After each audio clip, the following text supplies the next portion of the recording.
Halo Kang Jati. Nggih. Ya, kita akan berjumpa lagi ya. Kita bikin video lagi yang baru, yang paling gregetnya lagi. Nanti kemudian banyak juga teman-teman yang bertanya, yang masih suka mempunyai problem atau masalah dalam dunia kehidupan spiritual dan bahkan numerologi. Ada yang perlu dibahas juga di sini. Nah, mungkin di video kali ini kita akan fokus ke arah tentang masih sama temanya kehidupan spiritual dan numerologi juga, tapi nanti kemungkinan bakalan banyak ke arah numerologi yang kita bahas. Apa pentingnya numerologi dan kenapa kok harus dan kita tahu blueprint kita. Nah, mungkin masuk ke bahasan yang pertama kan. Seperti Sepertinya hidup dalam autopilot tanpa benar-benar memahami mengapa kita melakukan apa yang kita lakukan. Nah, itu benar atau salah? Karena semesta ini udah autopilot, kita tinggal menjalankan. Dalam satu pemahaman kesadaran yang mungkin masih belum begitu meningkat dengan baik, Mas. Karena level kesadaran orang itu kan berbeda. Iya. Bisa jadi semua orang akan memahami bahwa pada dasarnya hidup itu sudah berdasarkan takdir, sudah presisi. Tetapi dalam hal ini jangan sampai kita itu hanya mengetahui sebatas teori-teori saja. Karena pada dasarnya hidup yang tinggal menjalani atau autopilot itu yang bagaimana? Kita harus memahami hukum keseimbangan, Mas. Bahwa pada dasarnya manusia itu berdiri pada konsekuensi dan alam itu berdiri pada eksistensi. Nah, dengan hal semacam itu maka autopilot dalam hal ini dengan satu catatan bahwa mereka sudah memahami tentang hukum keseimbangan.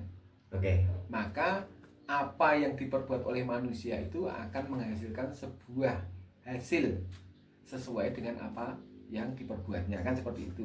Oh, tak bertuai ini. Nah, bisa jadi masuknya nanti ke ranah karma juga bisa. Tetapi sebetulnya karma itu sendiri sebetulnya secara paling gampang adalah atas hukum keseimbangan, atas apa yang kita perbuat yang pada akhirnya akan berakibat.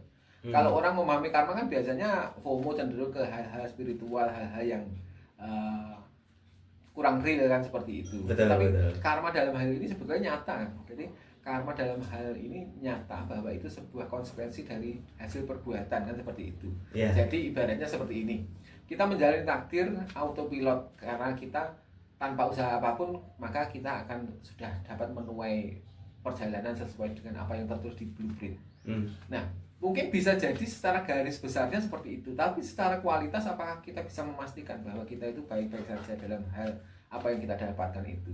Okay. Maka kalau orang paham tentang hukum keseimbangan, memungkinkan dia juga akan paham bahwa segala sesuatu adalah hasil dari konsekuensi perbuatan kita. Maka orang akan berkesadaran mengarah pada bagaimana memberdayakan diri sebaik mungkin, kan seperti itu. Jadi tidak hanya sekedar nompo dadi.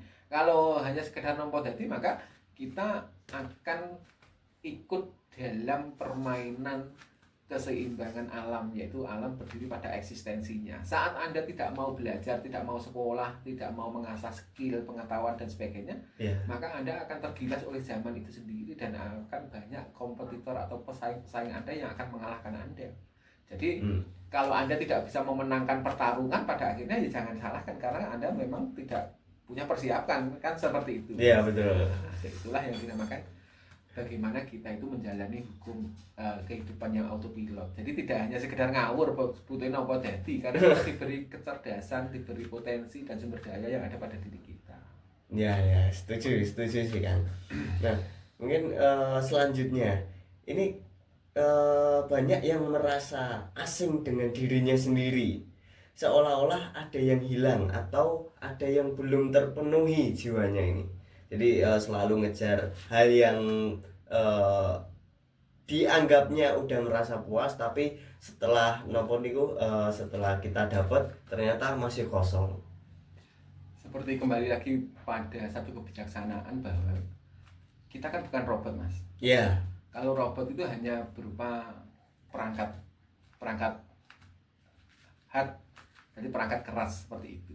Sementara manusia itu memungkinkan dia adalah dua hal yang saling bersinergi. Jadi antara raga dan jiwa kan seperti itu. Betul. Antara rasa dan realita kan seperti Iya. itu. Maka kenapa banyak jiwa-jiwa kosong seperti apa yang kita bahas di pembahasan yang kemarin, bahwa pada dasarnya karena mereka tidak memahami dan tidak mengetahui tentang value kehidupan mereka sendiri. Oke. Mengenali jati diri lebih dalam memungkinkan kita itu bisa mengetahui tentang apa itu cita rasa. Iya. Kalau makanan kan kita melihat wujudnya, Mas. Betul. Dengan melihat wujudnya maka bisa jadi kita tertarik karena konsep penyajiannya luar biasa, memenuhi estetika kuliner yang bagus dan sebagainya. Tetapi setelah dirasakan, mana kita tahu ternyata rasanya hambar kan seperti itu. Iya. Nah, jiwa dalam hal ini adalah tentang teste, tentang cita rasa. Nah, jadi saat kita berpotensi mengetahui dan mengenali secara lebih mendalam dan lebih baik atas diri kita, maka kita juga akan bisa bergerak dalam dua hal secara bersamaan, yaitu tentang wujud fisiknya dan tentang cita rasanya. Maka manusia itu yang lebih bisa dinikmati kecenderungannya adalah rasa, Mas. Bisa jadi contohnya bisa jadi orang itu menurut pandangan umum mempunyai pasangan atau istri atau suami jelek kan seperti itu. Iya, betul. Tetapi di sisi lain kita tidak pernah memahami kenapa mereka kok harmonis, kenapa kok suaminya mau jatuh cinta sama, padahal suaminya gagah ganteng, terus ya kaya, tapi istrinya kok cenderung malah justru secara fisik seperti itu. Iya. Bisa jadi yang dia rasakan, dan dia telah merasakan, bukan yang dia rasakan, tapi dia telah merasakan saat dia bersinergi dengan pasangannya itu, ternyata pasangannya bisa memberikan value secara cita rasa yang memang luar biasa. Seperti contohnya rasa dalam pengertian, rasa dalam bisa menghargai pasangan, atau bahkan rasa-rasa yang bisa dirasakan secara fisik, contohnya rasa secara seksual dan sebagainya. Nah, itu kan tidak pernah dirasakan oleh kita sebagai pengamat dari kehidupan mereka. Iya. Tetapi mereka lah yang merasakan sendiri atas value yang sebenarnya. Oh, enggak apa-apa, istri saya jelek, tapi kalau saya bisa bertaruh, saya tidak akan bisa mendapatkan orang yang bisa punya pengertian yang mendalam tentang diri saya, mau menghargai saya, mau memanusiakan saya, kan seperti itu. Pasti mereka punya alasan tersendiri. Nah, agar hidup kita tidak terasa kosong dan hambar, maka kita harus mengetahui yang namanya rasa itu tadi. Jadi setiap apapun yang kita kejar, kita upayakan, itu harus mengandung dua hal, secara fisik dan secara rasanya harus komplit, kan seperti itu. Harus pas juga. Oke. Nah, berarti nggak semua yang kita kejar itu hanya secara materi juga. Tapi kita harus bisa merasakan apa sih sebenarnya yang kita kejar. Nah, betul. Nah, apakah di hati penuh ketentraman? Biasanya secara konsep, Mas, orang-orang yang hanya mengejar sesuatu yang pada akhirnya kosong itu adalah mengejar sesuatu yang mereka sendiri tidak memahami. Biasanya cenderung FOMO. Misalnya melihat kesuksesan orang dari segi materi, orang itu kaya raya, terus kehidupan di media sosial yang dia tonton juga enak, tanpa mengetahui proses dan kebenaran yang ada pada apa yang dilihatnya itu tadi, kan seperti itu. Maka pentingnya kembali pada jati diri dan menemukan diri lebih baik itu, kita akan tahu bahwa porsi kita itu tentu tidak sama dengan porsi orang lain. Maka kita hanya, kalau bahasa agamanya, hanya istiqomah ngadepi apa sing dadi bagiane. Kesenangan kita itu tidak mungkin sama dengan kesenangan orang lain, Mas. Ini. Nah, orang lain itu cenderung melihat sesuatu berdasarkan persepsi dia secara akal, pikir, dan otak itu. Oh, kalau mobilnya bagus pasti enak, kan seperti itu. Sementara kita kan tidak tahu, yang punya mobil sendiri nangis, wayah cicilan bulanane datang, satu temponya belum bisa bayar, kan? Betul. Si orang pemilik mobil bagus itu tadi berpikir, enak orang itu pakai sepeda motor saja, walaupun sepeda motor jelek, tidak mikir angsuran. Nah, kan seperti itu. Betul. Itu sangat sulit memang dipahami kalau secara personal mereka belum mengalaminya sendiri. Seperti itu. Belum mengalami sendiri, tapi ya orang Jawa ngomong sawang sinawang. Betul. Nah, mungkin lanjut di sini ada yang tanya, apakah potensi sejati diri sendiri itu lebih besar daripada yang saat ini kita ekspresikan? Tuhan itu maha besar. Ya. Tuhan itu maha kaya. Dan yang perlu kita sadari bahwa Tuhan itu ada di dalam diri kita. Jadi kalau dalam bahasa Jawanya qalbul mukmin baitullah. Ya. Tuhan itu bertajalli melalui diri manusianya masing-masing. Maka apa yang kita ragukan atas kebesaran itu? Dalam konsep kita itu lebih besar dari apa yang kita rasakan atau kita punya hari ini, memungkinkan itu adalah sebuah effort dari pemberdayaan diri. Kalau ada istilah Tuhan itu tergantung persangkaan hambanya, maka sebetulnya tidak ada batasan maksimal dan minimal atas potensi dan keberdayaan manusianya itu sendiri, Mas. Betul. Jadi maka kita bisa memberdayakan diri kita itu semaksimal mungkin. Bahkan bisa jadi ternyata kita itu punya kemampuan yang lebih dari apa yang kita pikirkan. Ya. Seperti contoh realitanya adalah bahwa segala sesuatu itu pasti punya rentang, Mas. Rentang terendah dan rentang tertinggi, rentang terkecil dan rentang terbesar. Ya. Seperti contohnya orang kaya. Orang kaya dimulai dari orang miskin. Orang paling miskin di dunia itu pasti ada rombongan orang paling miskin. Tapi rombongan orang paling kaya itu pasti ada. Nah, maka kalau hari ini kita itu sudah merasa kaya, coba lihat, coba baca-baca di luar sana.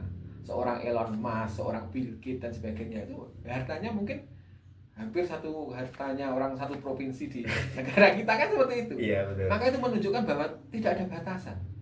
Dan itu bisa kita dapatkan saat kita menyadari bahwa Tuhan itu maha besar, Tuhan itu maha kuasa, dan bagaimana kita memberdayakan diri untuk kemahabesaran Tuhan itu di dalam realita kehidupan, kan seperti itu. Betul. Nah, tapi kalau memang antara kaya dan miskin itu, kalau saya pribadi menganggap bahwa itu tidak ada. Kenapa kok tidak ada? Karena ini harus ada musuh, kasarannya harus ada satu sisi pembanding. Tapi kalau satu orang dia memang punya uang 100 juta, dia sendiri, apakah kita bisa menganggap itu kaya? Tapi kalau di sisi lain, di sebelahnya ada pembanding, satu si A ini punya uang 100 juta, satu si B ini punya uang cuma 1 juta. Nah, berarti kita menentukan bahwa oh, si kaya ini si A karena yang dia 100 juta. Kalau si B ini miskin karena dia punya 1 juta. Tapi sedangkan kalau orang satu, ini nggak ada yang bisa ngomong kaya atau miskin ini. Makanya rentang itu kan memberi data bahwa apa-apa itu ada yang namanya terkecil, terendah, terkecil, terbesar, kan seperti itu. Betul. Kalau kita bikin skala, pasti semua akan merujuk pada potensi peristiwa yang berbeda-beda. Jadi yang Anda perbandingkan itu tadi kan masalah value. Sementara kata di sini atau rentang itu sendiri, kita ambil satu contoh adalah sesuatu yang kasat mata, yang lanyah kita lihat dalam kesetiap harian kita, kan seperti itu. Bisa dilihat dan dihitung. Setelah kita melihat sesuatu berdasarkan apa yang bisa dilihat dengan realita, dengan kasunyatan, apa yang terlihat oleh mata, baru kita bahas masalah nilai, masalah rasa itu tadi. Jadi pengertiannya bahwa kondisi miskin dan kaya itu semuanya pasti tidak ada batas yang eksplisit, tidak ada batas yang real. Betul. Semuanya tergantung bagaimana kita memberdayakan diri kita. Jadi tidak ada batasan atas potensi hal yang besar dan yang kecil pada diri manusianya sendiri. Yang memberi batasan itu adalah manusianya sendiri. Karena bagi mereka yang mau effort lebih besar, mau effort lebih keras, lebih luar biasa, tentunya dalam hukum keseimbangan otomatis dia akan menghasilkan sesuatu yang lebih besar. Terlepas pada realitanya, kita juga terbentur oleh yang namanya semesta berdiri pada eksistensinya itu, kan seperti itu. Betul. Karena effort di sini juga pribadi masing-masing. Betul. Sebagai contoh lah, memang orang cacat dia ada yang bisa kaya, orang cacat dia bisa ada yang bahagia. Tapi kenapa orang normal dia malah berkeluh kesah, sabar terus ya itu.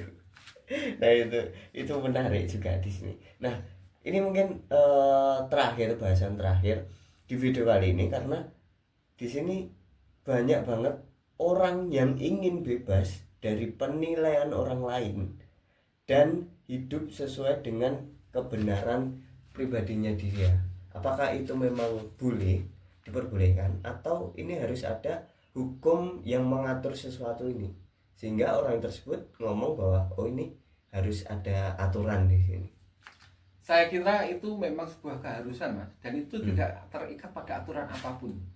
Orang bisa fokus pada diri sendiri dan bisa benar-benar berdiri pada dirinya sendiri, itu sangat mutlak dibutuhkan oleh semua personal menurut saya. Ya. Contoh taruhlah ilustrasinya seperti ini, Mas.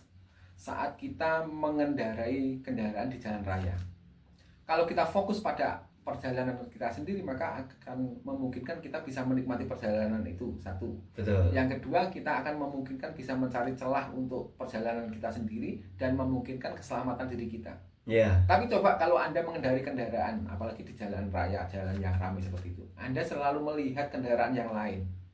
Wah, terus Anda selalu tidak berkonsentrasi pada kendaraan Anda sendiri, Anda selalu melihat kendaraan yang lain serta memperhatikan mereka secara detailnya. Nah, Betul. orang-orang yang masih suka melihat kehidupan orang lain seperti itu, akhirnya dia tidak fokus, Mas. Saya pernah mengalami, saya itu berkendara, saya itu melihat mobil bagus di depan saya. Terus saya berandai-andai kata saya punya mobil itu.